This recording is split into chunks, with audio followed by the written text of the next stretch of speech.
Hi everybody, Neil with 21st Century Equipment. We're out here today with the John Deere 2025R. It is equipped with the 120R loader. We're going to talk about how to safely operate this loader as well as take it on and off the tractor. One of the reasons it's important to know how to operate your loader is because it'll pick up 800 pounds measured down there at that pivot. I don't know about you, but that's more than I can pick up, so we want to make sure we're using it properly.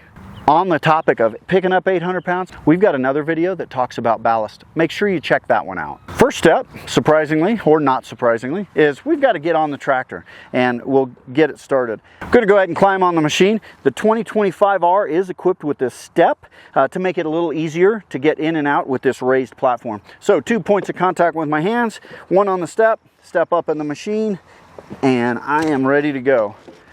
As always, every time I get on a tractor and I'm going to start it, I'm going to put on my seat belt.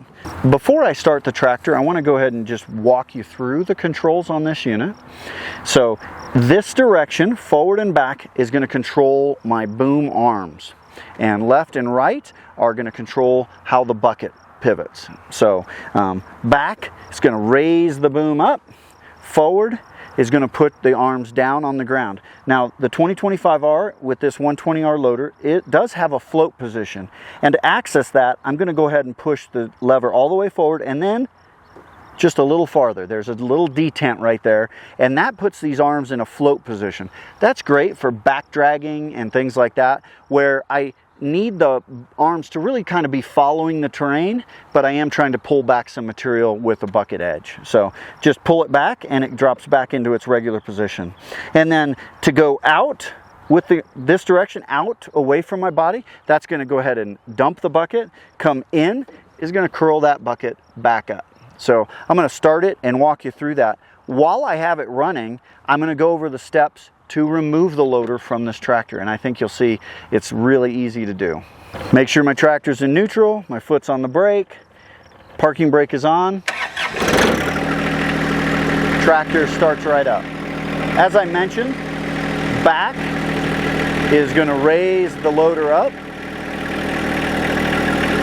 forward puts it all the way down. Let me run this all the way up, show you what it looks like at a fully raised up here. There you go, that's all the way up on this loader. And then of course to dump, I would push the lever away from me. That's going to make that dump. Back towards me, curls the bucket back. And then as we mentioned, down is forward on the lever. So with the tractor sitting on the ground, in order to remove this loader, I want to actually take some of the weight off the front tires. And the reason I'm doing that is down here at this joint, I'll show you that in a minute, I want to make sure there's no pressure on the latches. So at this point, I turn off the tractor. And if you're a lot taller than me, you could kick these levers, but you can see I don't have the leg for it. So I'm going to go ahead and exit the tractor.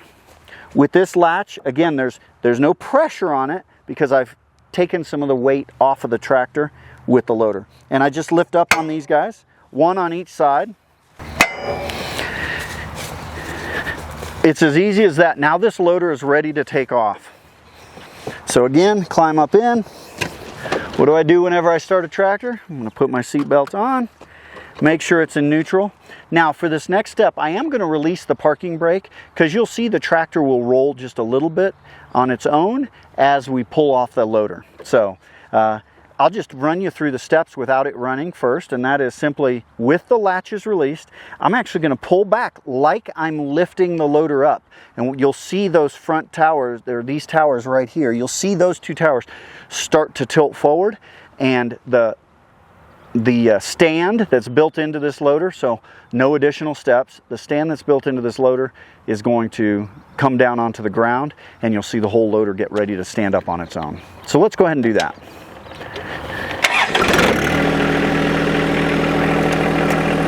Release that parking brake so my tractor can move. Now I'm going to raise this up, and you can see the loader scoots a little bit on its own. Now that stand has hit the ground out there in front of the tires, and Now I just keep going. I'm going to turn the tractor off and point out a couple of things to you. You'll notice this tower is free of the mount, and my stand is down and engaged on the ground. This loader is supporting itself. It is not being supported by the tractor. So let's come on here to the other side, and I'll just point out the hydraulics for you. Now this unit has the 4-point hydraulic connections, and all I need to do is I pull back on these collars, and that'll release all these hydraulic hoses. Of course, I've got color coordinated caps to snap on here to protect the ends of each of these hoses. Just curl them back over here, curl them back over onto the loader. However, there is an option for what's called a single point connector, and that takes all of those hoses and integrates them into a single connector. We've got a video that shows that, so make sure you check that out as well. So now let's go back around. I'm going to go ahead and get back on the machine, and we'll show you how to put the loader on. As I push forward on the lever, I'm going to be watching for this point here to be settling into this cradle. And once it's lined up on both sides and settled down in there, then the next thing I'm going to watch for is these 2 points are going to attach here. That's when I know my loader is on. I'll flip the lever down to lock it into place, and we'll be ready to go. But I'll show you that while the engine's running. It's just hard to point out when I'm sitting in the seat. So let's climb on, take advantage of our step there. Did I mention I like to step? Short guys really like to step. All right, so tractor's in neutral, foot's on the brake. Go ahead and turn the key on, and then wait for the glow plugs and fire this tractor up.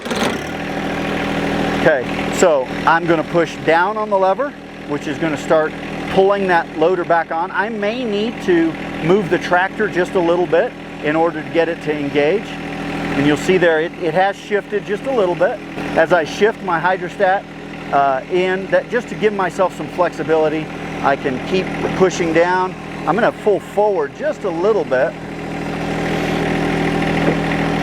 and those pins line up. I'm watching both sides. Okay, the bottom fell into place. I'm going to keep watching. Again, I want those top pins now to fall into their recesses. Okay, and they did. And you'll see I can actually pick the tractor tires up off the ground. It's not safe to use the loader yet. We've got to engage those latches. So let me show you that. I'm going to turn off the tractor. But like I said, I actually have the whole weight of the front of this tractor on the loader, so I know it's good there. Step down on my step. I'm just going to reach under here, and both sides, flip those down. You hear that nice loud bang to let me know that that's the case. And this loader is back on and ready to work. Of course, we know that it's on there because it's picked up the weight of the front of the tractor. But now I'm going to do one final check. Before I go to do any work, I'm going to do a final check. I'm going to pick the loader up, actually off the ground, put it back down again. And that just makes sure, even though I've latched these in, I just want to do that double check to make sure I'm keeping myself safe, keeping the tractor from getting damaged, and keeping the people around me safe. Oops, hey, look at that, caught myself. Shift to neutral. So shift to neutral, ready to start with the tractor running. Now I'll just confirm. We're good to go. The loader is back on. This tractor is ready to go move some dirt, manure, hay, straw, whatever it might be. If you have questions about the John Deere 120R on a 2025R tractor or any of the John Deere product line, please come into your local 21st Century Equipment. We'd love to get your questions answered and make sure you've got the right machine and the right skills to do the work you do every day.